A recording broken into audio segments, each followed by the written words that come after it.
Anthony dollars. Their metal less survivor. Maybe they had it inside a fireproof case. Whatever it was not stolen. So it looks like this is not a simple robbery that the person wanted to steal it and accidentally burned or deliberately burned it. If there's money left, it sounds like we're talking about someone wanted them dead, and that's all they wanted. More information.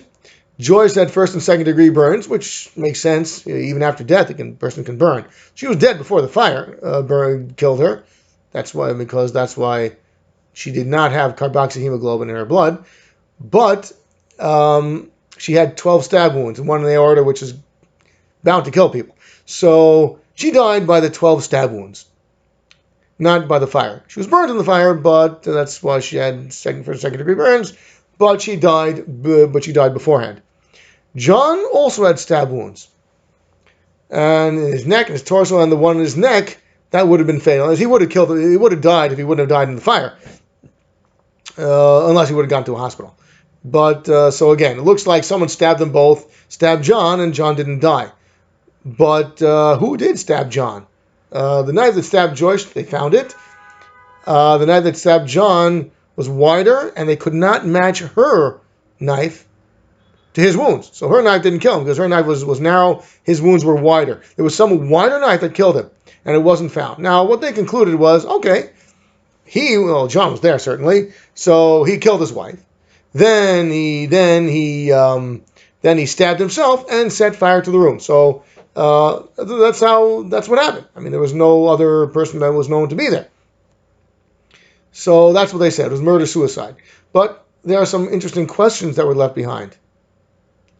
Why couldn't they find the knife? If he had killed himself, why didn't they find the knife?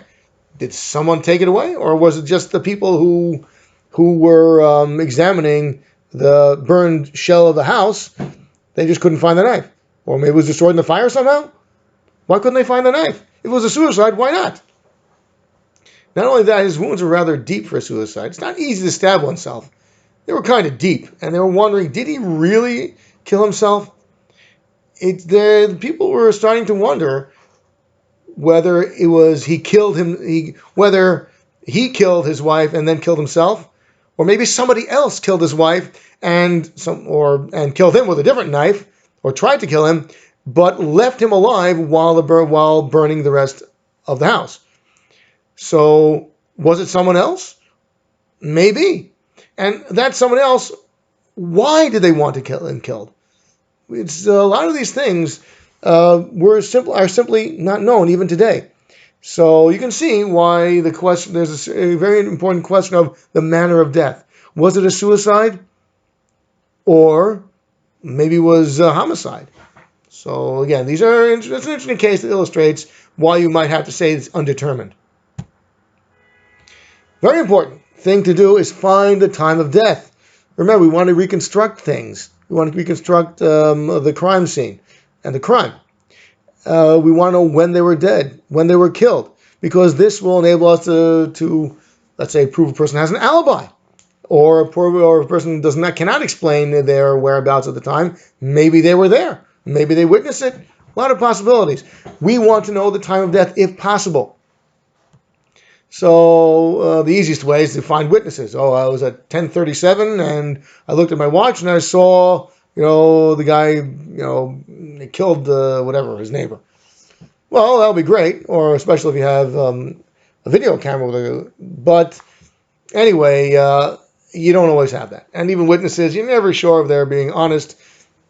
But anyway, so we want forensic evidence of this from the body itself, because this is not biased. So there is information we get before the body decomposes. From Algor Mortis, liver mortis, rigor mortis.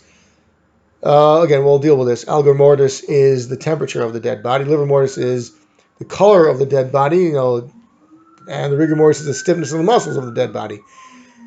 It's K+, that's K is potassium, K+ is a potassium ion. It's found in the eye fluid, and the amount of potassium ions will enable us to tell when the person died. Stomach contents, we mentioned this before. So it's something sometimes it takes time for the stomach contents to be digested, and the level of digestion of the stomach contents can tell us at what time he stopped digesting the contents of the stomach. And after that, there's decomposition, and there are two kinds of it: autolysis and putrefaction. Autolysis is when the cell itself kind of like dissolves itself, and putrefaction is when bacteria do it. So we'll talk about a little bit about this as we continue. First, Algor Mortis. That's how long it takes the body to reach room temperature. This is actually a very good way within a certain, again, close to the time of death. It's how to find the time of death. How long did it take the body to reach room temperature? This is pretty steady, of about 1 to 1.5 degrees Fahrenheit per hour. The person, let's say, at 98.6 degrees, and it's a 70-degree room, and he's 80 degrees. Well, from 98.6 to 80 is, let's say, 18 degrees.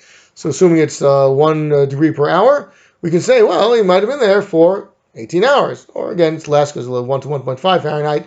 But again, we can pretty much tell how long they were dead based on the temperature of the body, which we assume is 98.6, or again, he might have had a fever, but it wouldn't be that much more. So we can tell. It's a very good, very clean way of telling how long it was. However, it doesn't last forever. If the room temperature was, let's say, 85 degrees, and he was 98, then you can only tell about 10 hours or so, or even less. So it's a good way of telling, but it does depend on like the size of the body.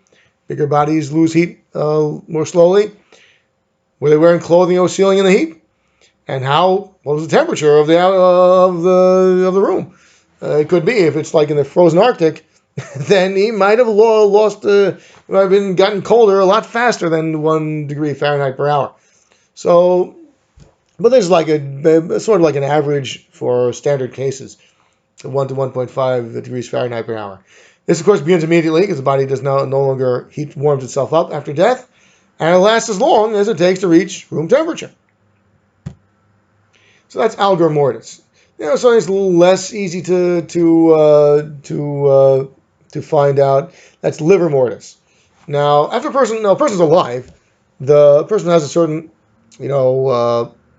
look. Skin is a certain color.